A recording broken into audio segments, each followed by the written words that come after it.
Azadi ka Safar with AIR News. Birth of a Nation.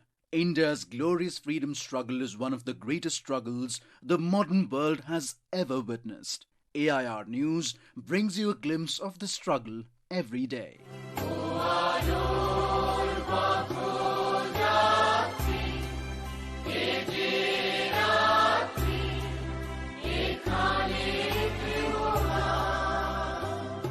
Between December the 28th and the 30th, 1883, the first national level conference of the organization, the Indian Association, was held in Kolkata.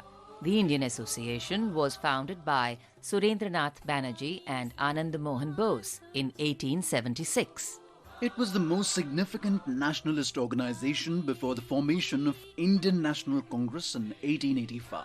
The first session of Indian Association was presided over by Ramtanu Lahiri, a veteran of Bengal's social reform movements. The issues discussed were self-governance, education, separation of judiciary from executive functions, and greater employment of Indians in public service. Jodi tor dak shune keu na ashe tobe ekla cholo re tobe ekla cholo.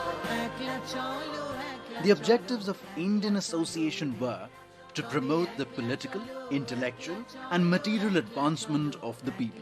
It advocated for the unity of people of India on the basis of common political interest and aspirations, promotion of communal harmony, and the inclusion of the masses in the great public movement of the time. The Indian Association expressed its solidarity and decided its merger with the Congress in December 1886. एक है अपनी ज़मीन, एक है अपना गगन, एक है अपना जहां, एक है अपना वतन. On the 28th of December 1885, the first session of the Indian National Congress was held in Bombay with 72 delegates. More than just a political party, it was an assembly for politically minded individuals who were interested in governmental reforms. In the first 20 years, the Congress sought greater political autonomy within the empire. However, after the 1905 partition of Bengal, it raised demands for substantial political reform and eventually for complete independence from the British Empire. The founding members of Congress included Alan Octavian Hume, Badruddin Tayyibji, Umesh Chandra Banerjee, Surendranath Banerjee, Firoz Shah Mehta, Dadabhai Nauroji, K.T. Telang, G.K. Pillai, P. Rangaya Naidu, and Gopal Ganesh Agarkar.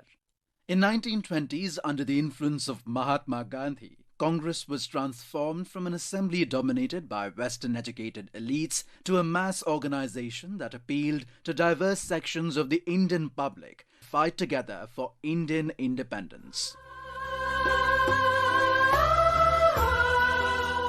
यह मन का पत्थर है ओ भूखे वनवासी, छोड़ो निष्क्रिय आलस, छोड़ो ग्लानि उदासी. यह मन का पतझर है ओ भूखे वनवासी, छोड़ो निष्क्रिय आलस, छोड़ो ग्लानि उदासी. नई कोपलें आने को बन के शालों में, नई कोपलें कुंठित जनमन की डालों में, तुम विकास कामी परिवर्तन के अभ्यासी.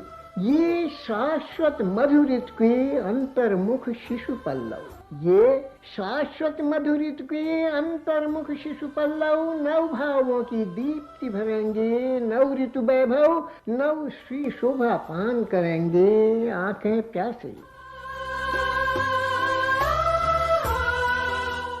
Today, we also remember eminent Hindi poet Sumitra Nandan Pant, who died on the 28th of December 1977. Widely referred to as the third pillar of Chayavad, he was the first Hindi poet to be awarded the Gyanpith. A poet of nature, he was deeply influenced by Mahatma Gandhi, Rabindranath Tagore and Aurobindo Ghosh. In an ode to Gandhi from his Gyanpith winner collection, Chidambara, he said, बापू तुमसे सुन आत्मा का तेज राशि आवाहन, हंस उठते हैं रोम हर से पुलकित होते प्राण, नहीं जानता युग विवर्त में होगा कितना जनक्षय, पर मनुष्य को सत्य अहिंसा इष्ट रहेंगे निश्चय.